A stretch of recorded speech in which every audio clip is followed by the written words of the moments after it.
Hey YouTube! Well, today I wanted to show you guys the brand new 2012 Honda Civic. I did a video on an LX earlier, but now I can actually show you everything. Like I can start it up, shake it on a quick drive and everything. This one happens to be a little bit of a harder model to find. It's a EXL model, so it has leather. It doesn't have nav though. To get it's kind of disappointing because I want satellite radio, and to get satellite radio in a Civic, you have to get it with nav.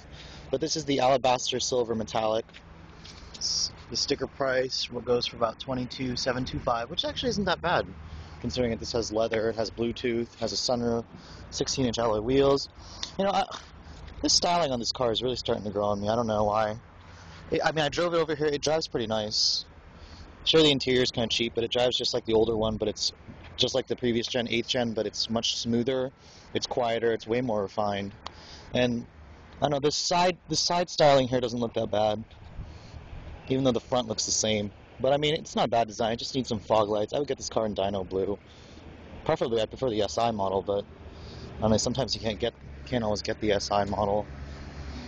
But yeah, see, this one has the leather interior, and I've heard that people are criticizing the leather for its gathered look, but I actually like the look of it. I think it looks really nice, and it's also really soft. Like the seats in this car is what Honda did right. The seats are much more plusher, they're more comfortable, they're more supportive.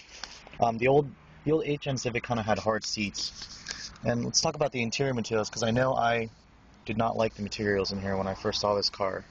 I mean, yeah, it's all this cheap, hard plastic, but I've seen some that don't fit together properly, like the panels.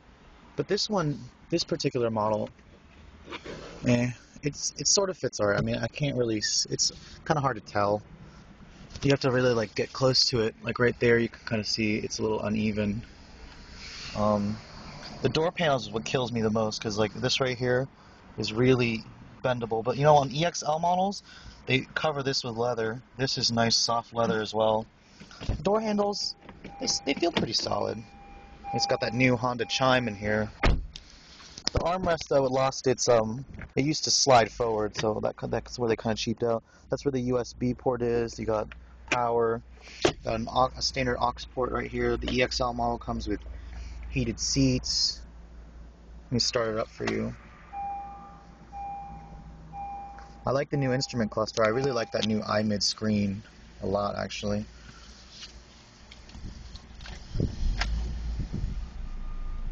I mean, the engines, it's the same engine essentially, but they put some friction reduction techniques to get the gas mileage up.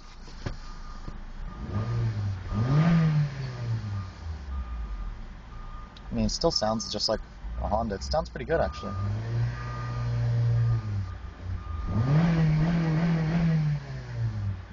Yeah, it makes pretty nice noise. Show you the trunk and then the back seat really quick. I don't know, this car is really starting to grow on me. I would pick this over an Elantra. I don't like the new Elantra. I don't like a Forte. The back seat, though, in this car is roomy. It's got split folding back seat, which I can't seem to find the little latch for. I think it's in the trunk, but look at this back seat. It's pretty roomy. That's what they did right about this new Civic. It's much more roomier than a Focus, than an Elantra. Got this nice armrest here with cup holders. Yeah, the seat bench is actually not bad. I mean, I'm kind of short. I'm like 5'7", 5'8", so I guess somebody who's probably 6 foot would probably hit their head on the ceiling. My head, I don't know, my head kind of comes somewhat closer. Someone over 6 foot would probably hit their head on the ceiling. But yeah, once again, you got the door panels here. At least this is really nice leather. I'm glad that they put leather here, but this kills me right here. Why does this have to flex so easily? It really does kill me. Kills me pretty bad. Let's show you guys the trunk. And there's the floor mats. See, this one does have the 60-40 split. EX models come with that. And here's here you pull that to fold the seat down.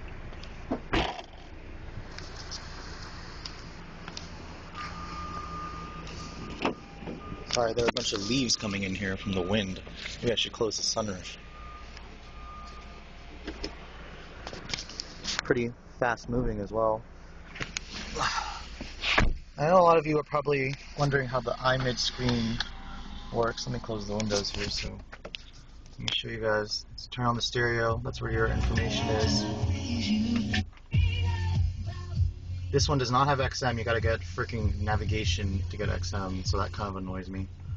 Let me figure out exactly what I do there. There's the steering. There's the volume controls.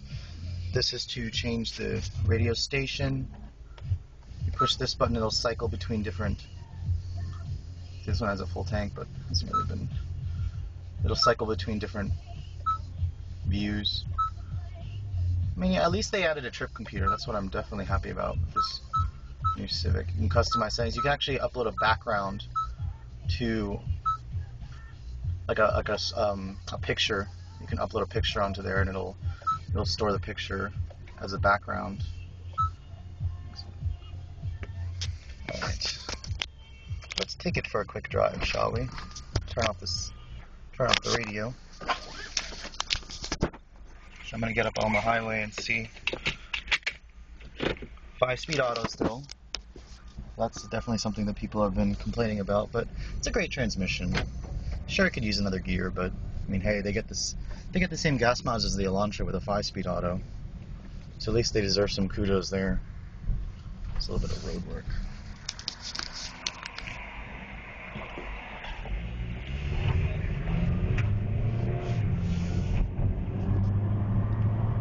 Apologize for the glare, it's kind of bright out. Let me close the window actually, use the air conditioning. It's really not that hot out, but... Oh, you know what I love the most is they got rid of those cheap visors in the 8th Gen Civic that would constantly separate and break.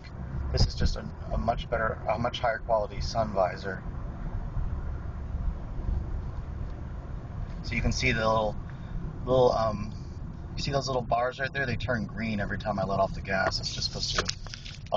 You'll see them turn blue as soon as I goose it here.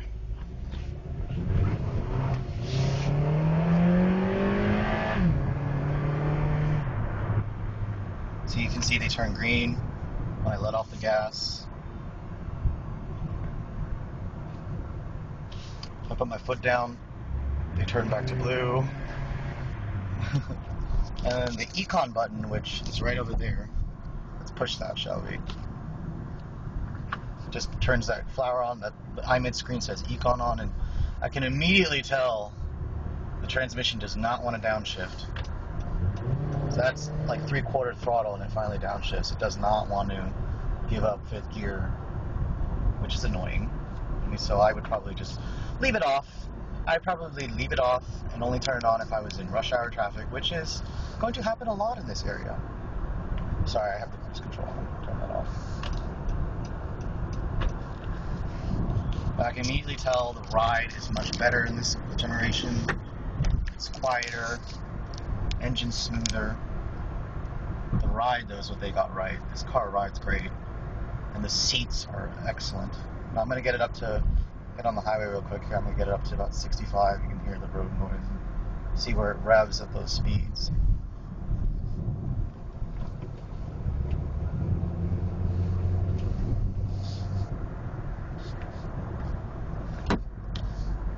Nice turn over here.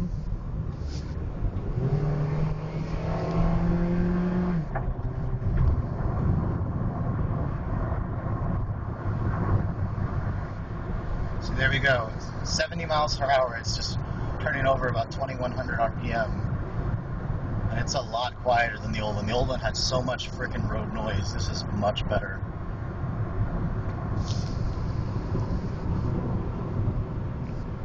Let's take this turn over here.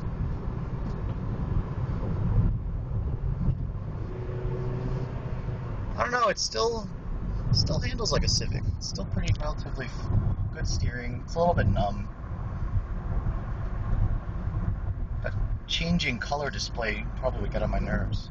You can turn it off though through the customized settings in the iMid display. But anyways, hope you guys enjoyed that quick little drive of the new 2012 Civic EXL model. Kind of hard to find this model.